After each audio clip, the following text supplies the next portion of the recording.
Namaste. I welcome you all for today's session on the DDL statements of SQL queries. DDL stands for Data Definition Language, okay, which is used basically for creation, altering the definition of the tables or the database in totality. So this is a very useful site, w3schools.com/SQL. You can go through that. And on the left hand side, you will all see the subtopics, right? So our today's topic is DDL statements, which would cover the create, drop. On the left hand side, if you can see, drop, backup, create table, drop table, alter, constraints, not null, unique, primary key, foreign key, and so on. So we will try to cover this in our today's presentation. It is very easy, and the basics, as we know that we have three types of statements: DDL, DML, and DCL. We have got separate presentations on each, and probably in our basics we have also covered them in detail in our initial lectures. But just to recap, that DDL is data definition language. So whatever we are defining in C or C++ programming, there is a function where we have three parts of every function. First is the declaration and the initialization. Okay, so second is the definition, and third is the using or the calling of the function.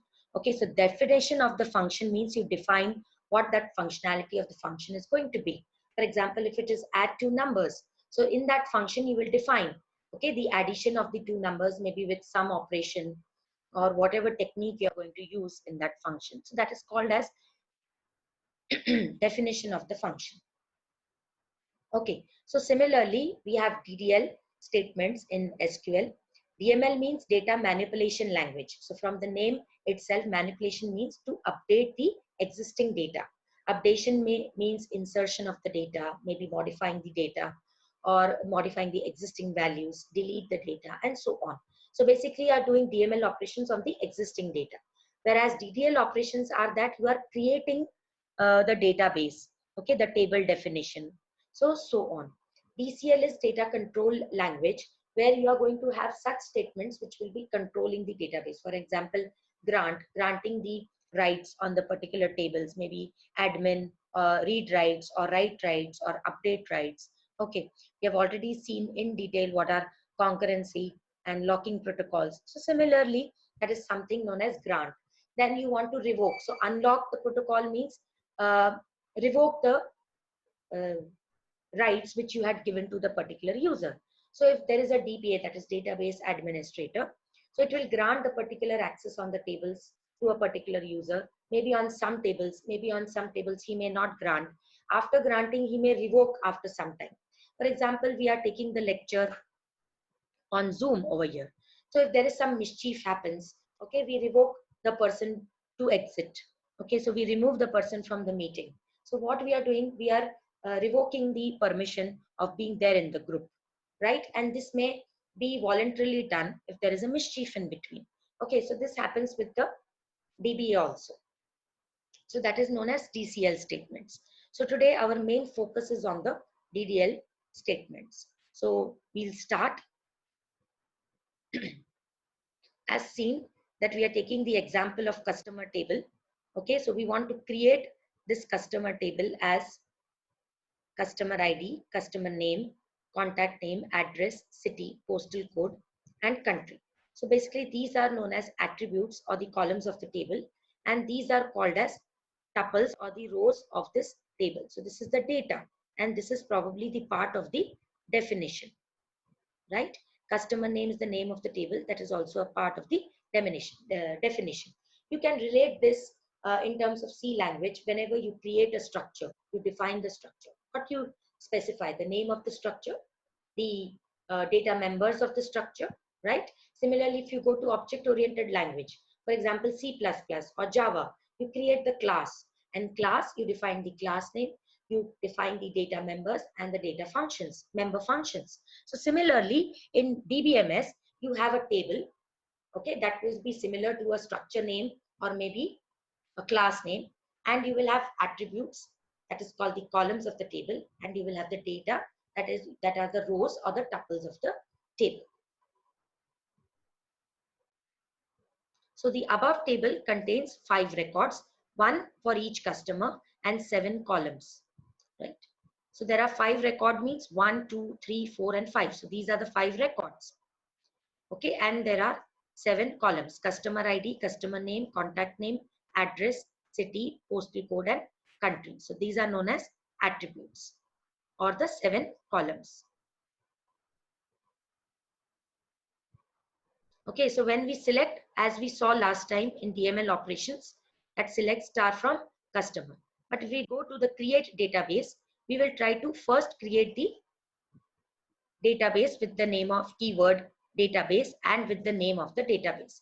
This is your wish what you want to name it, but the thing given in the blue over here, these are the keywords and they are compulsory to be written in the same manner and spelling. So just to have a test DB database, you say create database and test DB. So in this way, you create a database.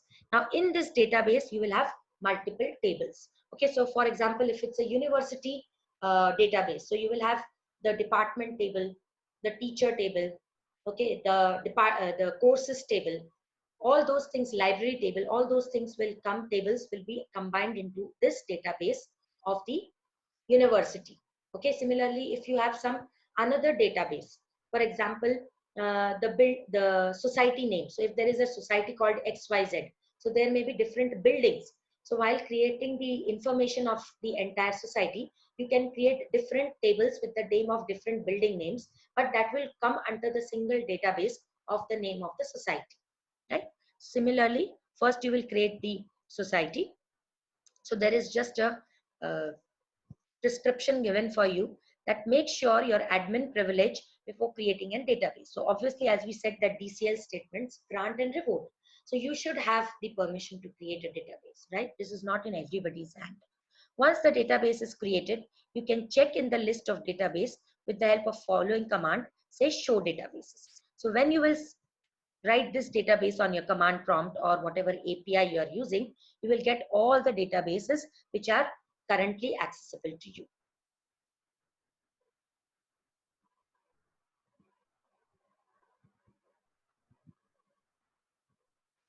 So next is drop database. So it's very simple. If you do not use this database now and you want to drop it means the database will not exist and the memory which is allocated to it would be released. So the command is quite simple: drop database database name. So this is the name which you will give, and the things mentioned in the blue here, this is the syntax, okay, and this is compulsory. So be careful before dropping a database. Delete a database with result in loss of complete information stored in the data. Okay, so all the data would be lost in that particular database. So you should think twice before you delete or drop anything. Now next is the backup. So if you want to keep the backup, we have learned about what is the importance of redundancy, RAID levels, why duplication is required, for reliability purpose. So that if there is a power failure, we should have a backup. So it's very simple to do the backup of the database. Okay, just write the keywords backup, database, the database name, to disk, and the file path. File path means the location where you want the database should happen. So suppose you have already a folder named A and you want it's in the C colon. So you know that whenever the system crashes, okay, the C colon is harmed. So you can keep the copy of the A in D drive or maybe E drive or maybe in your pen drive, whatever it is. What is your secondary storage? So you have to specify, you have to copy that and you paste the location. Okay, you paste it on a particular location. But here, instead of pasting, specify the location you want to paste that particular copy. So with differential. So with differential means what? It is defined here. It's given very simply. I recommend that this site, okay, for the beginners of the people who are learning database and SQL. So a differential backup only backs up the parts of the database that have changed since the last database backup. Okay, now when you are doing your mobile data backup or maybe a time is set generally at 2 p.m. in the midnight, your backup of your mobile takes place. Okay, that's a general criteria. It may change. You can also change the timings. But what happens is that whatever updation you have done, okay, whatever images, text, whatever things have added from your last backup, that only be uploaded to save the time and the memory. Okay, so it is similar to that. Now next is create table. So under the university, we can have different tables as said earlier, that may be student table, department table, maybe library table, the faculty table, professors table, okay, course table. So now under the database, once you have initiated, okay, you can create the tables. So the syntax is very simple.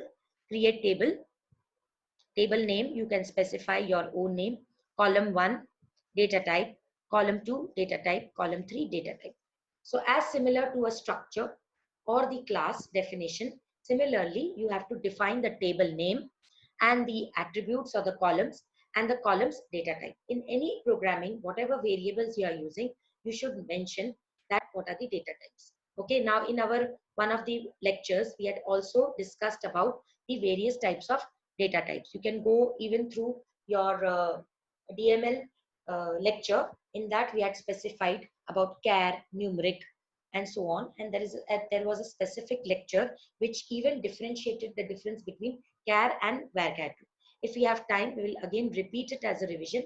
But otherwise, you can go through that and make sure that you specify the appropriate data type in that particular column. You can go through the prescriptions given for each of them. They are quite simple. But as a programmer, you should make a note of it. So there is a person called table, person table, which is defined over here. It has person ID. It is of type integer. Last name, it is of type varchar2. Okay, then we have first name, it is also of type varchar2. Address is of type varchar2.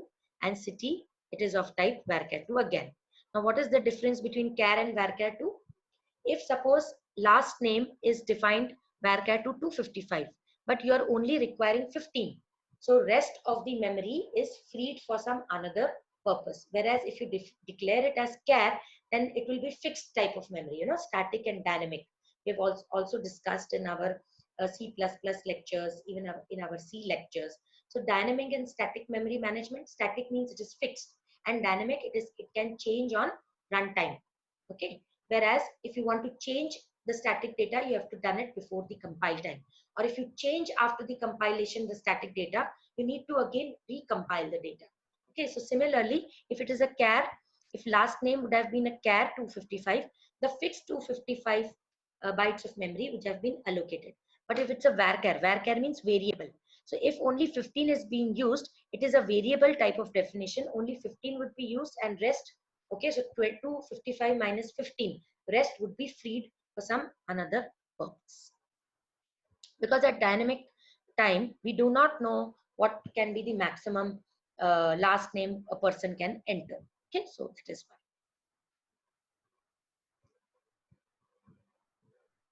So there is another example and syntax. Create table, new table name as select column name, column 2 from existing table. Okay, so for example, there is a main table customer which has say 100 records. You want to have only some specialized customers who have got FDs. So then that would be the subset of the customer table. So for example, 100 records, 100 customers, only 10 people have fixed deposits, FDs. So you can mention you can create another table. You need not again insert the table. How you will do it? You will write your create table. Okay, customer with FD, you can mention the name as select the columns you want from the main table from existing table. So here it will come customer table where condition would be where FD is equal to not null, right? So if some person has no FD, there will be a null value here, and if there will be certain amount, so you can put a clause here where FD is equal to not null, provided in that customer table you should have a column named FD, or maybe there can be some another column in which you have statically defined Okay, a domain, say FD as a particular value, otherwise no FD as another value. So here there is another example quoting this subset. So this test table is the subset which is being created from the customer table. Okay, so customer table had 7 columns, but this is a test table which only has 2 columns from the customer table. So if customer table has 7 columns, this test table will have 2 columns. Provided this customer tables has 100 tuples, this table will also have 100 tuples for these 2 attributes, because there was no where condition over here. Okay. So for exercise, you can go through the example which is given on the person table discussed above. Then next is the drop table.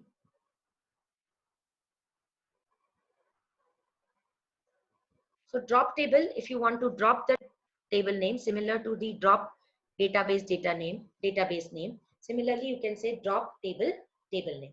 Now drop is a DDL statement, whereas delete is a DML statement. I'll just revise that. Drop means the entire table definition will be dropped.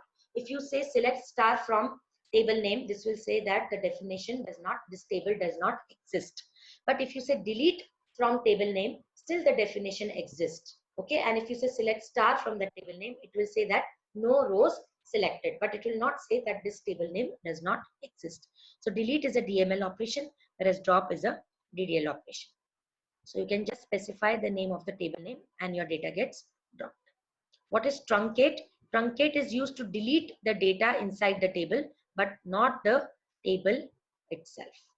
Okay, so it is similar to that of the delete statement.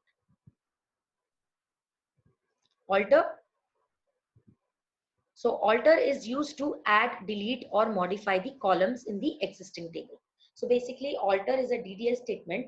It is used to update or modify the definition of the table. So what is there in the definition of the table? The name of the table and the columns of the table. Okay, so you can you can add, delete, or modify the existing columns in the table. So alter statement is also used to add and drop various constraints on the existing table. Okay, when we will see constraints, it will be more clear. So as you can see here, alter table name, add column name, data type. So one more column would be added. Customer, add email, and varchar. Very simple. Just whatever is in the blue are the keywords. Rest you have to mention accordingly. So alter table name, drop column name. So you can even drop the column. So you can go through all the examples given. Next is the constraint. This is very, very important. So SQL constraints are used to specify rules for data in the table. We've already done this in our previous lectures, but we will just revise that constraint are the restrictions rather, or the rules. For example, if there is a percentage column, as mentioned in our earlier presentations, percentage has a restriction that it should be ranging from 0 to 100. But computer doesn't understand the meaning of percentage, okay? Because you have to feed this intelligence to the machine. So you specify the constraint that if you have a percentage column in your table, okay, it should be between 0 to 100, or you can specify it should be greater than and equal to 100 and less than or equal to, or less than or equal to 100, something like that. So constraints can be specified when the table is created. So when you have a create statement, at that time only you can specify the data type along with the constraint. Or if you say in future you want to redefine your constraint, then you can use with the help of alter method. Because ultimately you are with the use of alter method, you are modifying the definition of the table. So we will see one by one. Not null.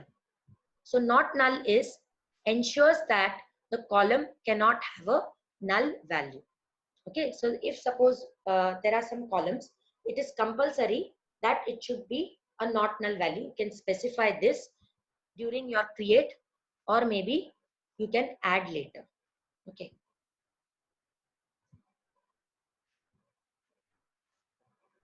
So if you go to not null, how you will declare it? Just you say last name, varchar2 and not null. It means that the person's last name, it is compulsory to insert. It cannot be null, right? Because no person cannot be entered in the database with this type of not null value. Okay, some value should be entered. Even ID should be not null, first name should be not null. Age, since not null is not written here, it's optional, right? So if you do it with create, or you can do it with alter. So how you have to do it, if you want to decide it later, alter table persons, modify, this keyword you have to use over here if you want to add the constraints later. So modify age int not null. So if you see, there was no not null constraint over here, but if in future if you decide to add, just by using modify age int and not null. Okay, you need to specify the data type again, even if you have specified the data type while doing the create statement, since you have to repeat it here again. So it's very simple. Now if you go to the another constraint, next constraint, what? Unique. So unique means it ensures that all values in a column are different. Okay, so it is unique. As the name suggests, it is unique. For example, every person has a different mobile number. So mobile number can be a unique attribute. But it may be that it is a not null or a null. Because if every person, it's not necessary that he or she maybe have a mobile. Maybe today, it may be a constraint that compulsory a person should have a mobile. Okay, but it's depending upon the database creator. Okay, but basically your ID should always be unique. Okay, if your mobile number is unique, it's okay. Otherwise, if it's shared, then probably it will not be a unique. Okay, so coming to the example of unique, you can go over here, you can click from the left side to get the example, the syntax and everything. So for a beginner, this is very handy. So unique key ensures that all values are different. Both unique and primary key constraints provide a guarantee that the uniqueness of the columns. Now we had a separate lecture for primary key where we had mentioned that unique and primary key, as we can see, they are different words. So obviously some difference might be there. So unique is unique, but it can be not null. As I told you, that mobile number, it may be unique, but it's not compulsory that every person has a mobile. But primary key, it is a unique key plus not null.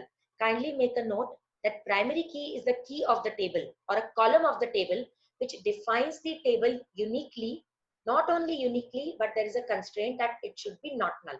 So if there is an ID, okay, I recommend that ID you should define it as a primary key, because it is compulsory that no student in the university should be without an ID, right?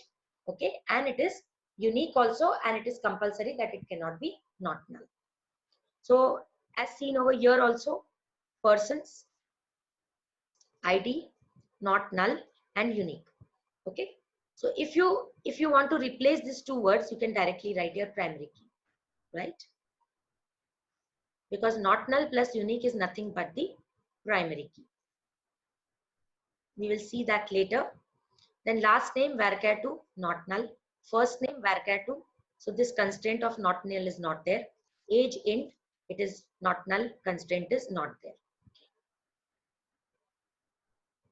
Now if there is another technique, you can write your ID int not null, and later you can say unique and in bracket ID.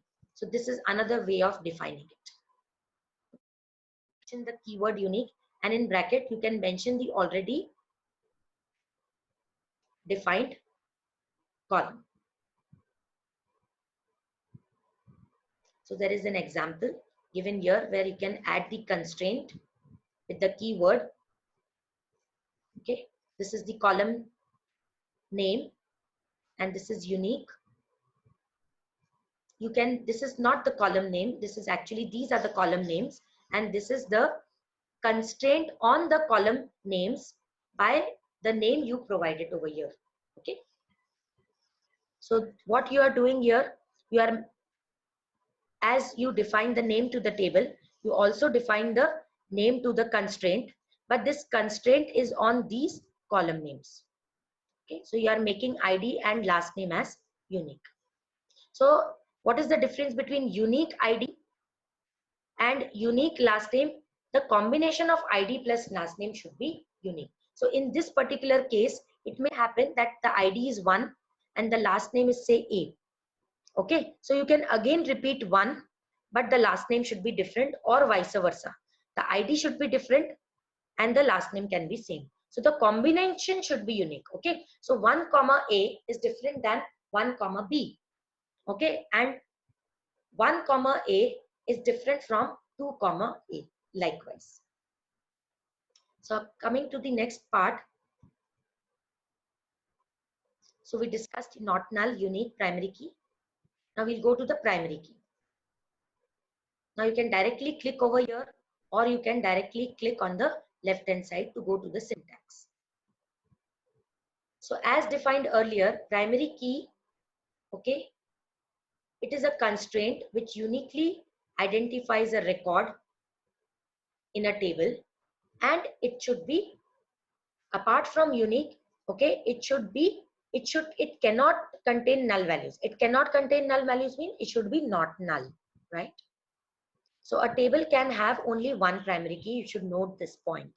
Okay, and in the table, this primary key can contain a single or a multiple columns, or it is also called as fields.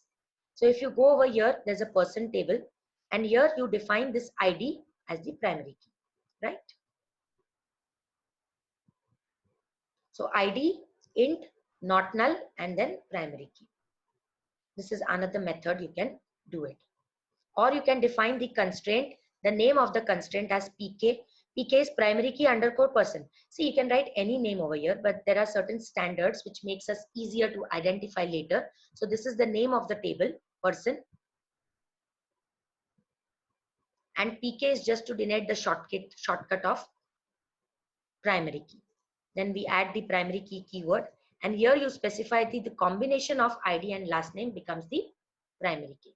That means it should be the combination of ID and last null should be unique, plus it should be not null.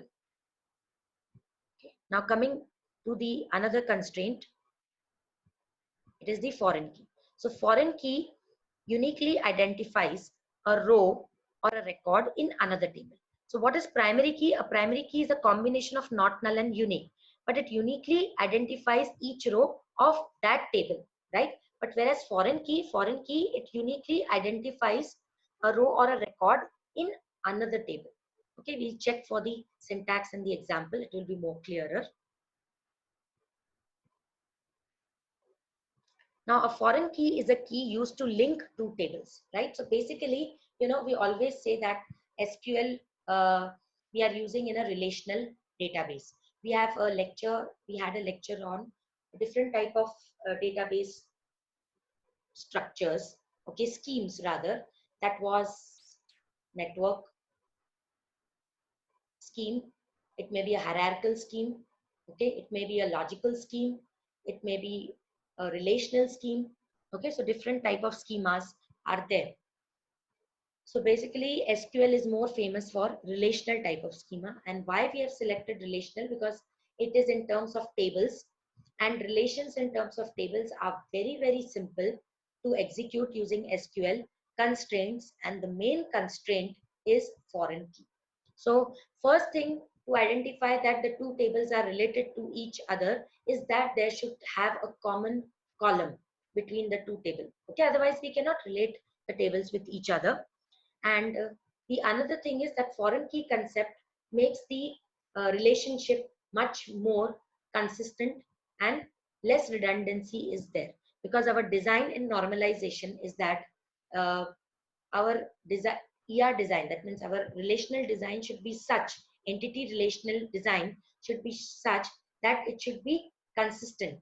Okay, when we divide the bigger table into two tables, okay, when we try to divide the tables, we do it for decreasing our complexity, right?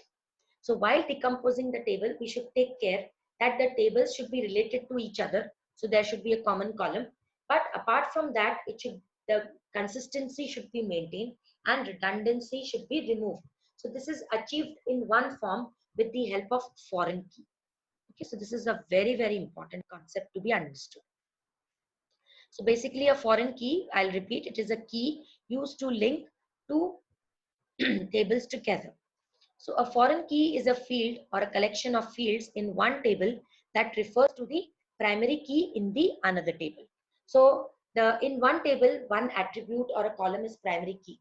If the same column is there in another table, that means the two tables are related. And if that another column is the primary key in the main table, then that attribute becomes the foreign key. It will be more clear with the help of example. If there is a person's table, we have got person ID, last name, first name, and the age. Okay, so these are the four columns of the person table. For simplicity, we have three records. Okay. So to note that person ID is the primary key. Why it is primary key? It is justifying also that 1, 2, 3. It is not null and it is unique also, right? And there is another table called as orders table. So one person can have n number of orders. So their order information is there in the order table. So if you can see, the order table has three attributes: order ID, order name, and person ID. So this three is the person ID here. So this person ID is the common column between person table and order table. That means these two tables are related to each other. But to note over here that this is the primary key, and primary key if there is in another table. Now this is not a primary key of this table. Why this is not a primary key? Because primary key should be unique. And if you can see that 3 is repeated twice, so this is not unique. Okay, so this means that 3 person with ID 3, that means Carrie Peterson has ordered twice. So it has two order numbers, one with order number 77895. Another, he had another order with 44675.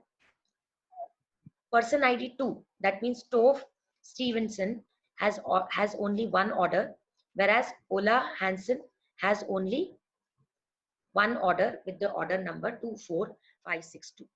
So if you note, the person ID column in the order table points to the person ID column in the persons table, right? So the person ID column in the person table is the primary key, and the person ID table in the order table becomes the foreign key. Okay. So the foreign key constraint is used to prevent actions that would destroy the links of the table. They are linked together with the help of foreign key. Now we will see how to define a foreign key in the create table or the alter statement. But you have to note over here that if this gets deleted, okay, but this will not get deleted over here. But if the vice versa is not true, if this row gets deleted from this person table, obviously there would be no entry over here, right?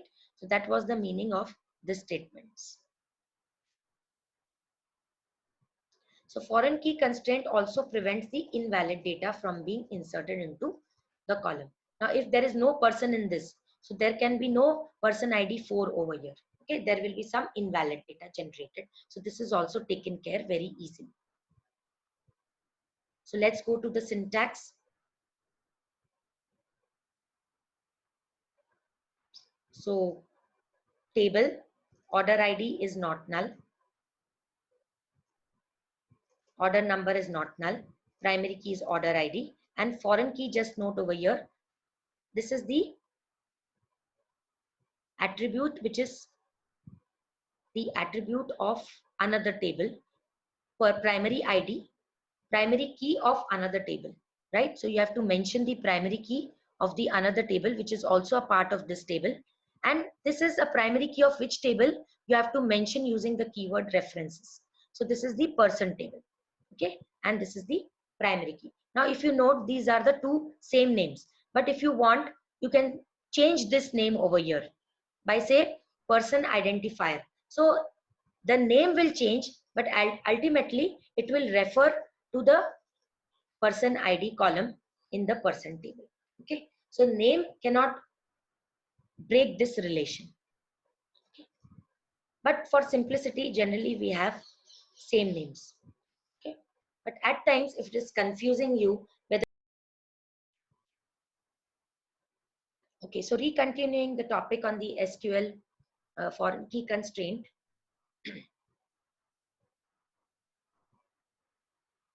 So this is the way we are going to define. So primary key, order ID. So this is the table orders. We have primary key, order ID as the primary key, and this foreign key, this person ID is the foreign key in this table. That means this person ID would be the primary key in the table which is referred over here. So you use the references keyword, and this is the primary key in this particular table, persons. So create table orders, order ID int, not null, primary key. So this is after you have defined. Okay, you can again say create table orders, and this is the way you can define it. So ordered int, not null, primary key. So here if you notice, order ID was not null, but since you have already created the table, you cannot use the create table again. In that means you have to use the alter command, but here it is just specifying that if you want to use the order ID as not null and primary key, then you should define it like this. We have seen this earlier also, order number as not null, and person ID as foreign key, references, persons, and person ID. So this is another way of defining it. Okay, so this is just the two ways, methods to define the foreign key concept. Nothing much different. So here this is the table orders again. Another method to redefine is at constraint. You name the constraint as, say, person order. Why we have mentioned this? Because this is the relation between the person table and the order table, right? And then this is a foreign key, so you can write FK. This is, you can define on your own, but this is just a guidelines to define how to define the name of the constraint. It can vary from person to person. Foreign key and person ID is the foreign key. Foreign key in this table, but basically this foreign key is the primary key of this table. Okay, so this is by this reference keyword. So if you need to identify the foreign key later, then you can use it with the help of alter command. The syntax is given here.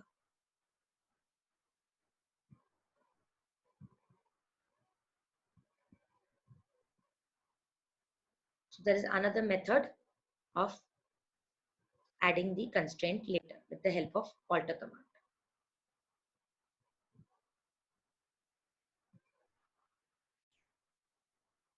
Okay, so last statement for today's session is the drop. So drop a foreign key constraint. So if later, if you want to revoke this constraint, right?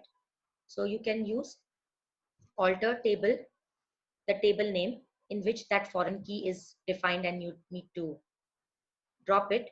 So drop foreign key. These are the, which are in the blue, are the syntax and the keywords, and just specify the constraint name. So till now we were learning why we were mentioning the constraints with a name. Okay, so while dropping it, it is very easier that you just mention the name of the constraint along with these keywords, and the constraint foreign key gets dropped.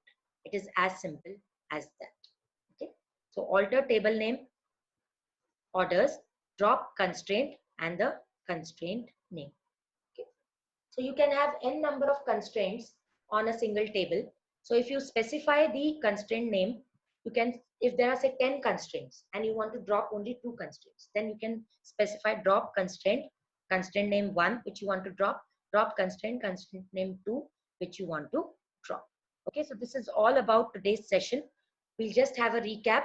We are basically, we concentrated on the DDL statements, that is create database, create table, okay, dropping the database, having the backup of the database, then creating the tables, dropping the tables, altering the table definition with the help of alter, okay, alter command. Then we also saw the constraints, that is the restrictions or the rules which we specify on the tables, particularly on the columns column wise we give the rules. Okay, we touched upon these many constraints, that is not null, unique, primary key and foreign key. Maybe in our another presentation, or you can just check on these check and default and index from this website as I mentioned in the beginning of the lecture. Over here it is easily mentioned what is the definition, it is given here. Okay, the syntax is given here with the example. So probably you can go through this with this handy website. Okay.